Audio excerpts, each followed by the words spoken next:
बिस्मिल्लाहिर्रहमानिर्रहीम। अस्सलाम वालेकुम। زمونږ ګرانو مینوالو، امید لرم چې د سکون په غېږ کې به ژوند کوئ. دا نننۍ ویډیو د بخاري صاحب راتلونکی البام د روح هنداره په اړه باندې د یو څو ټکي ډېر د ښکلي اواز خاوندان ډېر د ښکلي اواز خاوندانو په دې کې حصه اخیستې ده. هغه د بنو له اړخه هم دي او د افغانستان له اړخه هم دي، په دې کې د وزیرستان له اړخه هم دي، د ډي آی خان سپېڅلي کسان هم دي په دې کې، مطلب یو کس دی په دې او د لکي مروت له اړخه هم دي. په دې کې د بنو له اړخه چې کوم دي، کومو د حسن د اواز چې الله ښکلی اواز ورکړی دی، ښایست یې ورته بخښلی دی اواز ته یې. په دې کې موږ سره د محترم ګلخوبان کاکي صاحب، عارف الله بسي صاحب، محترم عبدالمجید ملنګ صاحب، محترم عصمت الله جرار صاحب، محترم مولانا سبیل الرحمن وکبی صاحب، محترم اسماعیل مسرور صاحب، محترم بخاری دیوانی صاحب، محترم مولانا آصف الله خیالی صاحب، محترم ابراهیم دلفدا صاحب، قاری حمید الله حمید صاحب، محترم قاری عبدالوهاب خوشحال صاحب، قاری حنیف صاحب، محترم عبدالجلیل دلسوز صاحب، محترم فرید الله فرید صاحب، محترم عبیدالله عبید صاحب، محترم مولانا ضیاء الله جلالی صاحب.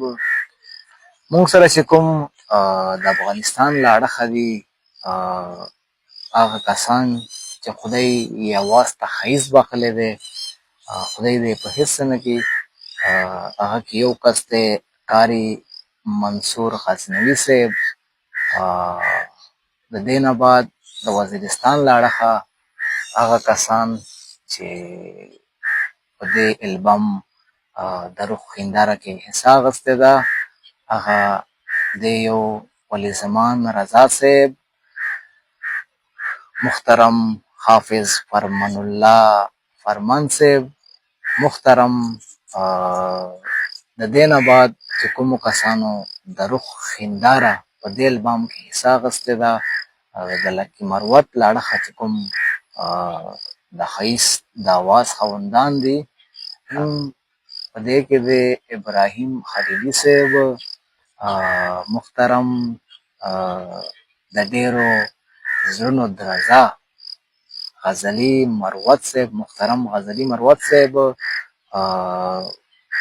محترم شهناز الرحمن آصف صاحب. د ډي آی خان له اړخه چې کومو د خوږو اواز خاوندانو حصه اخیستې ده، د ډي آی خان کې یو کس دی، هغه د شهاب بیټنۍ مروت صاحب. ماشاءالله دا ښکلي د اواز خاوندان، موږ د دې ډېره زیاته مننه کوو د بخاري صاحب د طرف نه. دغه مننه او دغه یو څو کیسې ماته ګوړې بخاري صاحب ته به ورته څه وایې. د دې کسانو له طرف نه، بخاري صاحب له طرف نه موږ ډېره مننه کوو چې په دې د روح هنداره کې حصه واخیسته. او په د نن سبا داسې وخت دی چې سړی خپل ځان ته هم وخت نشي وباسلی، او ماشاءالله د دوی محترم حضراتو په دې روح هنداره کې حصه واخیسته. بخاري صاحب ته ورته څه وایې مینهوالو ته؟ مینهوالو ته ډېر درناوي، سلامونه او نیکې هیلې احترامات وړاندې کوم. او چې څومره هم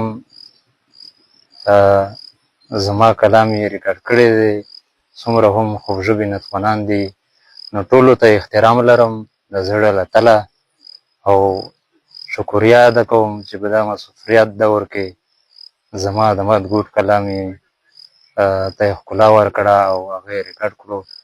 نو انشاءالله زر نه زر به ستاسو حضور ته د روح هندارې په شکل کې زما شاعري مخته راشي او ټول مینوال به انشاءالله واوري.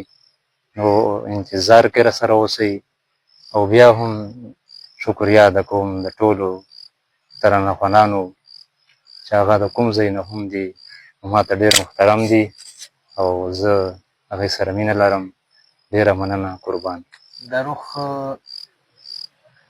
د البام نامه نوم چې درنه خیر نشي د روح هنداره